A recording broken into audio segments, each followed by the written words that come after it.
Hello friends, स्वागत है आप सभी का हमारे जन क्विक स्टडी में। मैं कमल बेस्ट। इस वीडियो के माध्यम से दोस्तों आपके यहाँ पर देखिए सामान्य ज्ञान के क्वेश्चन को कराऊंगा, जो कि सभी एग्जाम के लिए दोस्तों बहुत ही महत्वपूर्ण क्वेश्चन है।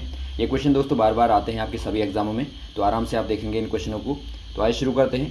देखिए पहला क्वेश्चन क्या दिखता है दोस्तों, भारत की सबसे लंबी तट रेखा वाला राज्य कौन सा वाला है।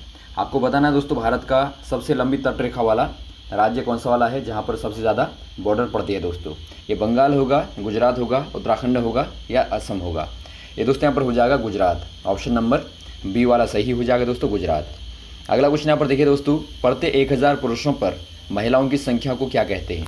आपको बताना है दोस्तों प्रति 1000 पुरुषों पर महिलाओं की संख्या को आप क्या कहेंगे। ये लिंग अनुपात कहलाता है, या प्रति व्यक्ति आय कहलाता है, या साक्षर दर कहलाता है, या फिर कोई नहीं। ये दोस्तों आपका कहलाता है लिंग अनुपात दोस्तों। ऑप्शन नंबर ए वाला सही हो जाएगा। और यहाँ पर देखिए दोस्तों जो आपका प्रति व्यक्ति आय है वो क्या होता है, यदि आप सकल घरेलू आय में जो आपकी आय होती है दोस्तों, घरेलू आय, उसमें दोस्तों जनसंख्या का भाग दे देंगे तो वो क्या होगा दोस्तों, वो प्रति व्यक्ति आय को बताएगा। और वैसे दोस्तों साक्षरता दर का मतलब क्या है, देखिए पहले आप साक्षरता को समझेंगे। साक्षरता मतलब दोस्तों किसी भी भाषा को पढ़ने तथा लिखने का जो ज्ञान होता है वो आपका साक्षर कहलाता है। अब दर निकालनी है दोस्तों आपको, तो आप क्या करेंगे, वहाँ के राज्य की पॉपुलेशन को लेके दोस्तों वहाँ के जो पढ़े लिखे लोग हैं उनका आप भाग देंगे तो आपको साक्षरता दर प्राप्त होगी। अगला क्वेश्चन यहाँ पर देखिए दोस्तों, निम्न में से किस स्थान पर विश्व की सर्वाधिक बारिश होती है। आपको इनमें से बताना है कौन से वाले स्थान पर सर्वाधिक विश्व की बारिश होती है दोस्तों। ये आपका सिलचर पर, या चेरापूंजी पर, या मासिनराम पर, या फिर गुवाहाटी पर। ये दोस्तों आपके यहाँ पर हो जाएगा मासिनराम। ऑप्शन नंबर सी वाला सही हो जाएगा दोस्तों। और ये कहाँ पर पड़ता है, ये असम राज्य में पड़ता है दोस्तों। कभी आपको राज्य भी पूछा जा सकता है। अगला क्वेश्चन यहाँ पर देखिए दोस्तों, ग्रीष्म ऋतु में उत्तरी मैदानों में बहने वाली पवनों को क्या कहते हैं। ग्रीष्म ऋतु मतलब दोस्तों आपकी जो गर्मियों में उत्तरी मैदानों में बहने वाली पवनें होती हैं, मतलब हवाएं होती हैं, उनको आप क्या कहेंगे। ये काल बैशाखी कहेंगे दोस्तों, या व्यापारिक पवनें कहेंगे, या लू कहेंगे, या फिर कोई नहीं। ये दोस्तों लू कहलाती है। ऑप्शन नंबर सी वाला सही हो जाएगा, जो कि दोस्तों गर्म हवाएँ होती हैं। अगला क्वेश्चन यहाँ पर देखिए दोस्तों, हिमालय में निकलने वाली प्रमुख नदियों के नाम आपको इनमें से कौन सा वाला होगा या फिर होंगे आपको बताना है। हिमालय से निकलने वाली गंगा होगी, या सिंधु, या ब्रह्मपुत्र, या उपरोक्त सभी। ये दोस्तों यहाँ पर देखिए आपके उपरोक्त सभी हो जाएंगी, क्योंकि मुख्य रूप से दोस्तों गंगा, सिंधु और ब्रह्मपुत्र ही यहाँ से निकलती हैं दोस्तों, जिनमें से आपकी सिंधु और ब्रह्मपुत्र उत्तर से निकलती हैं। अगला क्वेश्चन यहाँ पर देखिए दोस्तों, विश्व के सबसे बड़े डेल्टा का नाम क्या है। सबसे पहले दोस्तों आपको डेल्टा के बारे में पता होना चाहिए। आपको पता है दोस्तों जब भी कोई नदी बहती है तो अपने साथ में बहुत सारे अवशिष्ट पदार्थों को लाती है। तो इन अवशिष्ट पदार्थों से दोस्तों जहाँ पर छोड़ेगी वहाँ पर क्या बनता है, एक प्रकार की दोस्तों एक त्रिकोण टाइप का स्थल बन जाता है। तो उसी को दोस्तों आप क्या बोलते हैं, डेल्टा बोलते हैं। तो यहाँ पर देखिए आपको सबसे बड़ा वाला डेल्टा कौन सा है बताना है। ये सुंदरबन डेल्टा होगा, या पंजाकार डेल्टा होगा, या चापाकार डेल्टा होगा, या कोई नहीं। ये दोस्तों आपके यहाँ पर हो जाएगा Sundarban delta. Option number A वाला सही हो जाएगा, जो कि दोस्तों विश्व का सबसे बड़ा डेल्टा है। अगला क्वेश्चन यहाँ पर देखिए दोस्तों, भारत में भूभाग का क्षेत्रफल क्या है। आपको बताना है दोस्तों एक प्रकार से भारत का भूभाग क्षेत्रफल अर्थात दोस्तों आपको एरिया बताना है भारत का। ये आपका 20 लाख वर्ग किलोमीटर होगा, या 30 लाख वर्ग किलोमीटर होगा, या 32.8 लाख वर्ग किलोमीटर होगा, या कोई नहीं। ये दोस्तों आपके यहाँ पर हो जाएगा 32.8 लाख वर्ग किलोमीटर। ऑप्शन नंबर सी वाला सही हो जाएगा दोस्तों। अगला क्वेश्चन यहाँ पर देखिए दोस्तों, क्षेत्रफल की दृष्टि में भारत से बड़े देश आपको बताने हैं कौन से हैं। दोस्तों पहले आपको पता होना चाहिए क्षेत्रफल की दृष्टि में दोस्तों भारत का स्थान विश्व में क्या है। ये दोस्तों 7वां होता है। अब 7वां होता है तो इससे बड़े कितने होंगे दोस्तों, 6 देश होंगे। तो ये कौन से वाले हैं आपको पता होना चाहिए, रूस, अमेरिका, ब्राज़ील, या रूस, कनाडा, अमेरिका, चीन, या रूस, कनाडा, अमेरिका, चीन, ब्राज़ील, ऑस्ट्रेलिया, या कोई नहीं। ये दोस्तों ऑप्शन नंबर सी वाला सही हो जाएगा। रूस दोस्तों, कनाडा, अमेरिका, चीन, ब्राज़ील, ऑस्ट्रेलिया, एक क्रम से लिखे गए हैं। इनको आपको पता होना चाहिए। यदि आपका इनमें से भी यदि आपका पूछा जाएगा तो क्रम से आप याद रखेंगे तो आराम से बता देंगे। तो 7वां दोस्तों आपका होगा भारत। तो भारत 7वां स्थान पे है दोस्तों। और यदि आप पॉपुलेशन में कहें दोस्तों तो भारत का स्थान कहाँ पर पड़ता है, दूसरे में पड़ता है दोस्तों। और प्रथम में आता है चाइना। तो ये आपको पता होना चाहिए।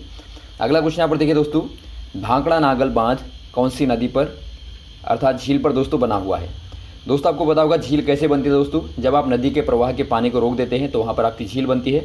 और इस पानी का इस्तेमाल दोस्तों आप सिंचाई के लिए, या फिर विद्युत उत्पादन के लिए दोस्तों, या फिर बहुत सारे उद्योगों के लिए करते हैं। तो वैसे ही उद्योग दोस्तों एक भांकड़ा नागल भी आपका है।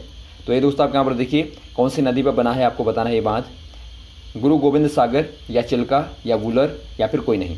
ये दोस्तों आपका बना है गुरु गोविंद सागर पे दोस्तों, जो कि कहाँ पर है, हिमाचल प्रदेश में स्थित है दोस्तों। तो ये आपको पता होना चाहिए। और गुरु गोविंद दोस्तों सिखों के गुरु के नाम से इनका नाम गुरु गोविंद सागर रखा गया है।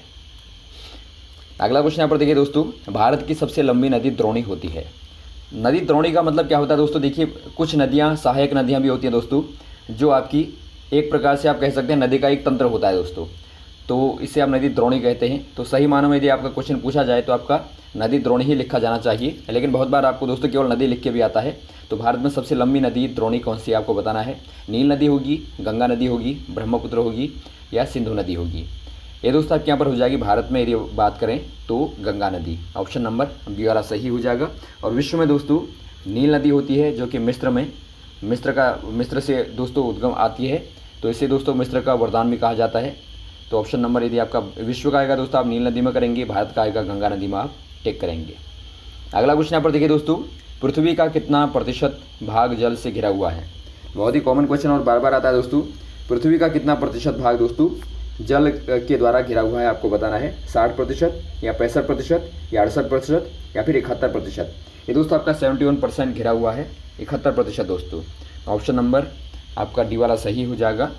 और इसमें से दोस्तों आपका केवल देखिए 97% जो आपका भाग है दोस्तों वो आपका लवणीय है। लवणीय मतलब दोस्तों आपका खारा होता है।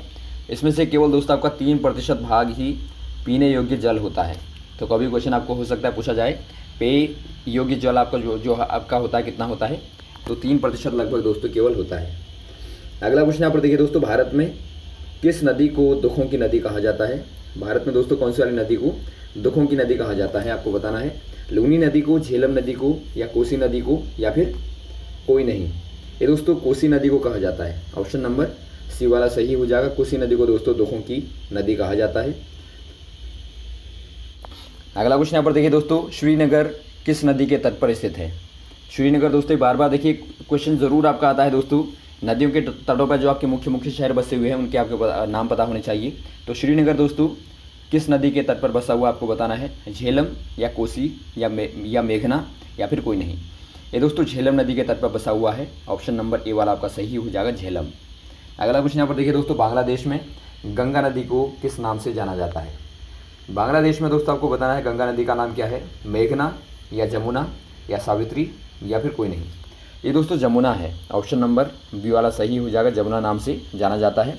और वैसे ही दोस्तों यदि आपका सुंदरबन डेल्टा में पूछा जाए तो सुंदरबन डेल्टा में दोस्तों गंगा नदी को मेघना कहा जाता है, तो ये भी आपको पता होना चाहिए, सुंदरबन डेल्टा में दोस्तों। अगला क्वेश्चन यहाँ पर देखिए दोस्तों, एक ही राज्य में बहने वाली सबसे लंबी नदी कौन सी है। ये क्वेश्चन बहुत अच्छा है दोस्तों। केवल यदि आपको एक ही राज्य की बात करें, एक राज्य की आप बाउंड्री लें, तो वहाँ पर बहने वाली सबसे लंबी नदी दोस्तों आपको बताना है कौन सी वाली हो जाएगी। ये दोस्तों मूसी होगी या सोन होगी या लूनी होगी या चेनाब होगी। ये दोस्तों हो जाएगी लूनी नदी, ऑप्शन नंबर सी वाला सही हो जाएगा दोस्तों, जो कि राजस्थान राज्य में दोस्तों बहती है। और इसे दोस्तों नमकीन नदी भी कहा जाता है। बहुत बार क्वेश्चन आता है कि बताइए नमकीन नदी कौन सी है और कौन से वाले राज्य में बहती है, तो ये दोस्तों लूनी नदी ही दोस्तों आपकी नमकीन नदी कहलाती है। तो ये रहे दोस्तों हमारे महत्वपूर्ण क्वेश्चन। यदि आपने दोस्तों हमारे चैनल को सब्सक्राइब नहीं किया तो प्लीज़ हमारे चैनल को सब्सक्राइब कीजिए दोस्तों। और यदि आपको वीडियो अच्छा लगा हो तो आप लाइक शेयर ज़रूर कीजिएगा, ताकि इस प्रकार के दोस्तों आपको वीडियोज़ लगातार मिलते रहें। Okay, thanks. जय हिंद, जय भारत।